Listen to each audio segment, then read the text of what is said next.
This is Hannibal here from the Hannibal TV.com. And before I get into the combat sports news, I just have to give a shout out to the Los Angeles Dodgers for winning the World Series tonight. A big congratulations to them. By far my favorite baseball team from one of my favorite towns in the United States. And there was another championship victory tonight on the NWA United Wrestling Network pay-per-view. Serena Deb is your new National Wrestling Alliance World Women's Champion. She defeated, shockingly, a wonderful lady that I had on my program on Sunday night, Thunder Rosa, who is going back into MMA. She actually announced on my show, but she was one of the hottest females going today. So it is a bit of a shocking revelation, as Anthony Shabbat says congrats to the Dodgers.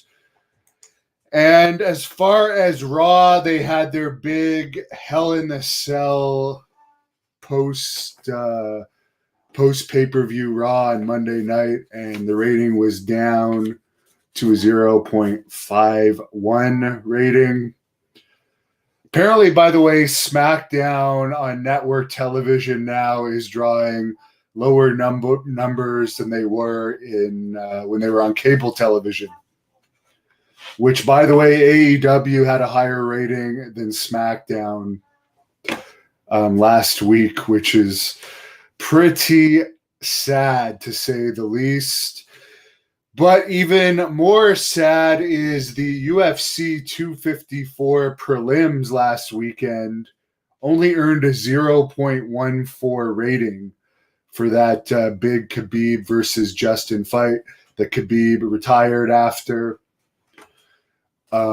I've said it before, he's a great fighter, no question, but he doesn't really have that much charisma.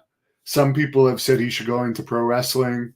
He doesn't have a lot of charisma, and there's already way too many wrestlers without charisma. I'm not taking anything away from his UFC skills, undefeated record, but the low prelim rating just goes to show you that there wasn't a huge amount of interest in that pay-per-view.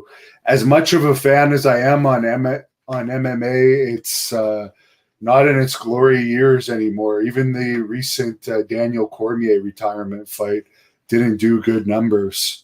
And now they're losing a lot of their top stars too. Long Duck Dong, my good buddy, who, I don't know, that could be your name. Are you the Asian guy from that 80s movie? What the hell movie was that? Molly Ringwald, where Long Duck Dong is like the exchange student living in the house. MLW announced today that they are going to be working with IWA Puerto Rico. Savio Vega obviously helps run IWA Puerto Rico, and he's been used in the past as an agent for MLW. I don't know if he was for their most recent set of tapings, so that connection is no surprise to me. I don't think IWA is going to run again in 2020. I asked Savio about that. Long Duck Dong tips me another $2 and says he'll super chat me $100 if I could get Hulk Hogan.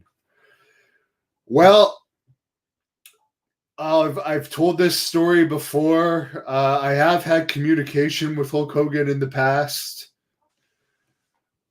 I know that he doesn't like me now for two reasons. One, at the Orlando WrestleMania, the last one that took place, he was in his beat shop, and David Penzer was with me, and we asked if we could go inside and get an interview with him. He said, Penzer, are you with Hannibal? And Penzer said, yes. He said, I don't want Hannibal in here, but I'll take a photograph with you, Penzer. So the other thing that happened is when I went to visit Bushwhacker Luke about a year and a half ago in Tampa, there's a video of me getting the tour of his gym. Speaking of IWA Puerto Rico, Luke was the old booker there. And when I went to the gym, Luke said Hulk Hogan just left because he found out that I was coming. And I didn't even know Hulk Hogan was going to be there. I was just going there to be with Luke, but that was at Luke's old gym in Clearwater, Florida. 90s Car Guy thinks they should move AEW to Mondays so they can start the Monday Night Wars again. The reason why that won't happen is because AEW is owned by Tony Khan, who's made his fortune through, among other things, football. He owns the Jacksonville Jaguars. So having his show on Monday would be a conflict with his football. Reza says it seems Lana has been put through the table 6 times just now. Well, make her make out with someone else on top of her husband, fire the husband, and then just basically job the female out. Very strange company. Rene Dupree actually mentioned something. He had a theory. I did interview Rene Dupree today. He wanted to respond to some comments, Disco Inferno and Conan, who I do like both of those guys, by the way. I've done full shoot interviews with both, and I'm sure I'll have Conan back sooner than later because I actually feel like I get along well with him. But Renee said the whole reason he believes why WWE, back at that same Orlando WrestleMania, made a 9-year-old the tag team champion was just so Renee couldn't say he was the youngest WWE tag team champion of all time because he had been at 19 or something. And he was really young when he was signed. And I'll tell you something, Renee and I have only been friends. We've never been enemies. We've always been acquaintances since Mat Rats. I've known him since 2001. We were both on Mat Rats. When I knew him in England, we didn't really get along. I had to live in the same house with him, and we did not get along. So I do understand how he could rub people the wrong way. But like we weren't ever coming to blows or anything like that. But I wouldn't say that we got along at all in England, actually. Not at all. I remember at one point, it's because we had to drive together too on long trips. And at one point, he wanted like an Elton John CD on in the car. And I remember I had to say something at that point because I was not going to sit through an Elton John CD. But I do like Renee. I would rate him, as I said, in the top 3 Canadian wrestlers right now. I understand how he could rub some people the wrong way, but also now in 2020, he is also a different person now. But when he was in WWE, he was nice to me. He treated me no different when he was in WWE, and I was just an extra than when I knew him in Mat Rats and as I know him now. But now we are friends, which is why I let him respond to Conan on here. Chris Jones says, congratulations to the LA Dodgers and Serena on their championship wins. Ralph says ratings don't seem to be up. CAPA said good interviews today. He also liked the interview that was UFO related. That is an interesting one. And I am working on more UFO related interviews. I am supposed to have one in Phoenix in December with a highly known person in that industry that's appeared on many of the top news shows. So I'm looking forward to that one and other interviews. As I said, I want to go to Arizona in December. I have some business to take care of there. Then I would like to go to Florida to cover the North American Wrestling Alliance show at the Ocean Center in Daytona Beach on December 19th because the Hannibal TV champion, Davey Boy Smith Jr. is going to be on that card, among others such as, I think, Chase Stevens, Gangrel. They're working on a big women's match, from what I understand. The Blood Hunter might even be on that show. You might even see Kevin Sullivan on that show. Nothing official yet, but I'll keep you guys posted. Speaking of the Blood Hunter, the Forest of Fear matches are going to be released this week, as it is Halloween week, as 90s car guy would match the 100 for Hogan. I got off topic with that Hogan story, but if I keep getting popular, which I am getting more and more known every day, I'm sure Hogan will eventually do an interview with me. I'd rather interview Austin or The Rock, though, to be perfectly honest. Long Duck Dong tips me $5. What is the best moment I've had in my entire wrestling career, and why did it stand out more than anything else? I would say the first thing that comes to my head is when I beat Abdullah the Butcher in his retirement match in Montreal before not only a sold-out crowd, but a turn-away crowd. And he was such a legend in Quebec, obviously WWE Hall of Famer. To beat him in his last big match in a city where he sold out the Forum countless times, packed Jerry Park. And that was him actually. That was before we were enemies, him passing the torch to me. Roberto Frank 615 has watched my Disco Inferno shoot 20 times. You very much hold the record for that. Big Brother Thunder predicts a WWE collapse. JJ Crusher interview with The Undertaker. He's under WWE contract. They don't allow me to interview their talent. Alberto says congratulations to LA. Ralph hopes that they start letting up on the COVID lockdown. Supposedly, speaking of Montreal, the gym owners there are actually going to open up on the 29th of October against government regulations. So they're actually going to stand up to the government. I'd like to see them do that here in Ontario, where they have shut the damn gyms in most of the big cities. Apparently in small towns, they're still open. But there has been little to no evidence that any of this has come from the gym. And since they closed the gyms again 3 weeks ago, the COVID numbers in Canada have actually gone up. So you close the gyms and the numbers go up. So that just shows you that there has not, the increase was not due to the gyms. That's where healthy people go to release stress, to stay in shape. And they do all this without a plan. What? You're doing another lockdown? It didn't work the first time. So what's the point of doing this again, other than to put people out of business and hurt people financially for a disease, or not even a disease, an illness that over 99% of the people that get it recover from in 2 to 3 days. Carlos Ray says he doesn't live too far from Daytona. Well,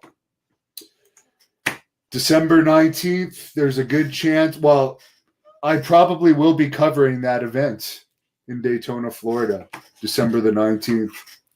We'll know more soon. And I will let you guys know where to buy tickets. Someone was asking on there, would I interview Alberto Del Rio from prison? Yes, I would.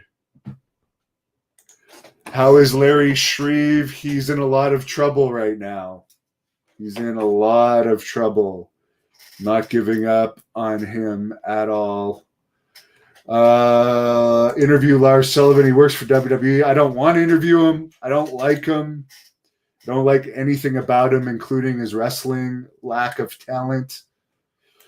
Brooklyn Rocker says, what's up? Patrick Rose says hello. Mike Hamilton tips me $5. An interview with Damian Demento. I actually requested one with him last year. He's now a successful painter and artist. I did post a video of him getting in a conflict with a radio show host on this channel that the radio show host and Damien allowed me to post. But at that time, Damien said he really didn't want to do anything with wrestling. He hates wrestling, including an interview, but maybe I will check back in with him.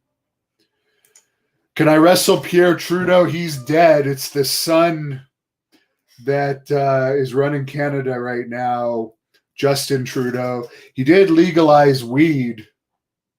I'll give him that. PW 909, any MMA shoots coming up? Very likely Frank Shamrock sooner than later. MMA car, 90s car guy says Lars would try to blow the host. There's no way I would let him anywhere near that area of my body. I don't go that way.